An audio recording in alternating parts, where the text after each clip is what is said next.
প্রমাণিত হচ্ছে মুর্শিদাবাদকে নিয়ে মমতা ব্যানার্জির চিন্তা বাড়ছে, দুশ্চিন্তা বাড়ছে, টনক নড়ছে। কারণ মমতা ব্যানার্জি বুঝতে পারছে তার খোঁচররা খবর দিয়েছে, পুলিশ খোঁচর খবর দিয়েছে যে এখানটায় হাল আপনার বেহাল। তাই আমার তো মনে হয় মমতা ব্যানার্জি বেশি দিন থাকা মানে মুর্শিদাবাদে দাঙ্গা লাগবে। মমতা ব্যানার্জি মুর্শিদাবাদে বেশি দিন থাকা মানে, বেশি আসা মানে মুর্শিদাবাদের দাঙ্গা লাগাবেই লাগাবে। এই মহিলা আমাকে বহরমপুর লোকসভায় হারাতে দাঙ্গা লাগিয়েছিল, এই মহিলা আবার মুর্শিদাবাদে অবস্থান করলে মুর্শিদাবাদ জেলায় দাঙ্গা হতেই হবে। তাই মানে মানে এই মমতা ব্যানার্জির মতন দাঙ্গাকারীদের এই জেলায় স্থান দেওয়া চলবে না। নির্বাচন কমিশনের কাছে দাবি আমার। দেখুন, মানুষের মধ্যে এসআইআর প্রক্রিয়া এবং তারপরে যে ফলাফল, হাজার হাজার মানুষের, লক্ষ লক্ষ মানুষের নাম বাদ চলে যাচ্ছে, অথচ তারা এখানকার বৈধ ভোটার। তাদের ক্ষোভ তো স্বাভাবিক, প্রতিবাদ করবে না তো কি করবে তারা?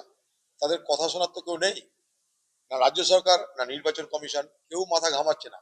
বাদ তো বাদ, মমতা ব্যানার্জি প্রথম দিন থেকে এই নির্বাচন কমিশনের সঙ্গে তার রাজ্যের সংঘাতের নাটক করে এসআইআর এর পক্ষে, এসআইআর এর বিপক্ষে এইরকম একটা রাজনৈতিক ভাষ্য তৈরি করার চেষ্টা করলো।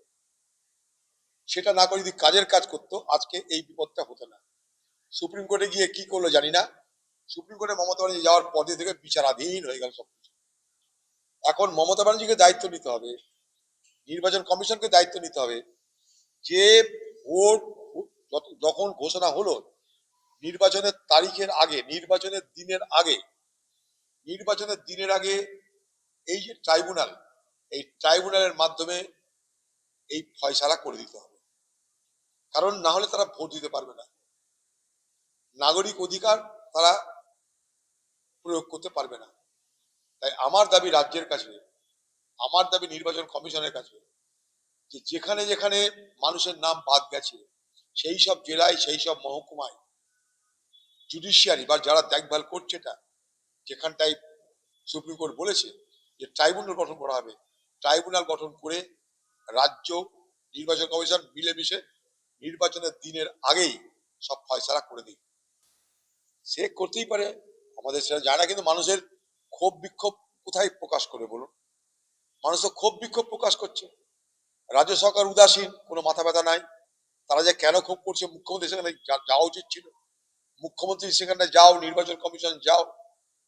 আজকে বিচারাধীন ব্যাপারটা তো হলো মুখ্যমন্ত্রীর হস্তক্ষেপের জন্য।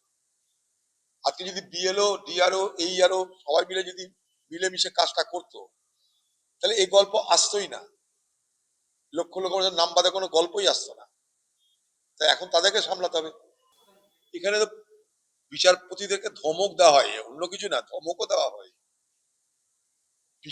বিচারকের ঘরের মধ্যে হাইকোর্টে আন্দোলন হয়, কিন্তু কিছুই দেখেনি এখনো। দুর্ভাগ্য, খারাপ এটা খুব। প্রশাসন হস্তক্ষেপ করুক, যারা আন্দোলন করছে তাদের কথা শুনুক, দিয়ে একটা সমাধানের রাস্তা বার করুক।